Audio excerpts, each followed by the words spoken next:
Guys, welcome to গ্রামের বাড়ি part 4। তো আজকে আমি তোমাদের ধান যে ঝাড়ার হয় পুরো ভিডিওটা দেখাবো। এই দেখো গাইস, এটা হলো ধান ঝাড়ার মেশিনটা। এইটা পুরো ধান ঝাড়ার, এইগুলো সব ধান যেগুলো ঝাড়া হয়ে গেছে সবার ফার্স্টে হলে এইখানটা পরিষ্কার করে নেওয়া হয়, তাতে ধানের মধ্যে বাজে ধানগুলো না লুকিয়ে যায়। আমিও আছি একটু ধান ঝাড়বো, সবাই তোমাদেরকে দেখিয়ে দেবো ধান ঝাড়ার পুরো ভিডিওটা। গাইস, এই দেখো এখানে অনেকজন ফুটবল খেলছে, দেখো।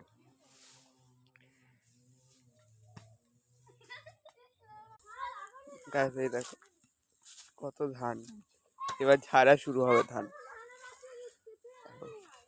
ধানে পড়ে যাচ্ছে,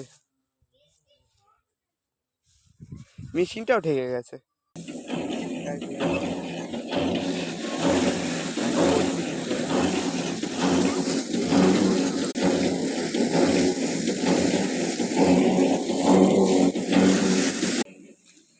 তো গাইস, আমি ধান ঝাড়লাম, দেখেছো আর বেশি দেখাতে পারিনি, আমি ওখানে সাউন্ড শোনা যাচ্ছিল না।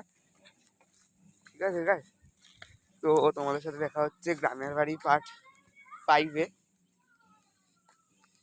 Bye guys.